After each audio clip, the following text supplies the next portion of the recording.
À tous les coins de rue, le rouge s'affiche partout. Dans ce magasin, la couleur emblématique du Nouvel An se décline à l'infini. Autant de décorations que de traditions que connaît Sophie sur le bout des doigts. Ça, c'est l'insigne qui veut dire fou. Fou veut dire bonheur. Donc accroché dans ce sens, ça veut dire bonheur. Mais traditionnellement, les personnes un peu croyantes vont l'inverser, le mettre à l'envers. Ça veut dire il est arrivé. Et ça veut dire que le bonheur est déjà là. Et on va dire que le bonheur va descendre vers chez nous et il ne va pas s'échapper vers le ciel.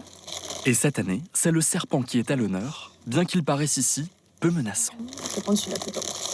Dans le zodiaque chinois, il y a une roue avec 12 animaux du zodiaque qui se suivent dans un ordre assez précis. Et cette année, il s'agit de la fin du dragon. Là, maintenant, on est dans la fin du dragon et on arrive dans la nouvelle année du serpent. Le serpent, c'est vraiment la transformation, c'est la sagesse, c'est la guérison. Cette mère de famille s'est intéressée tardivement aux légendes chinoises. Elle a combiné ses recherches dans ce livre. C'est en découvrant et en partageant avec mes amis qui, eux, avaient des familles qui fêtaient absolument tout ou qui connaissaient plein de traditions, de superstitions, que j'ai commencé à moi-même les pratiquer. Mais le Nouvel An chinois, c'est surtout un défilé XXL. Voici l'un des tout premiers organisés dans les rues de Paris. Nous sommes au début des années 80. Une période clé que nous raconte ce chercheur au musée Guimet. À partir des années 80 et 90, il y a une intensification des échanges entre la Chine et la France. D'une part, il y a de plus en plus de Chinois venant de France après la politique d'ouverture et de réforme menée alors en Chine populaire. C'est à partir de cette période-là que les défilés de Nouvel An chinois sont devenus un carnaval d'envergure intégré pleinement dans la vie culturelle parisienne.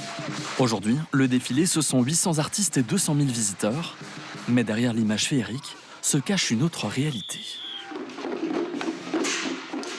L'organisation des défilés, c'est intimement corrélé au rapport de pouvoir au sein des communautés chinoises à Paris.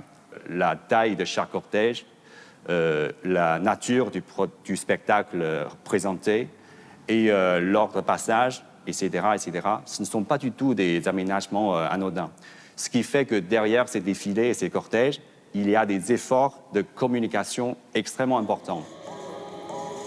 Dans notre prochain épisode, vous verrez que le Nouvel An est aussi un moment de partage en famille et il y a de quoi se régaler.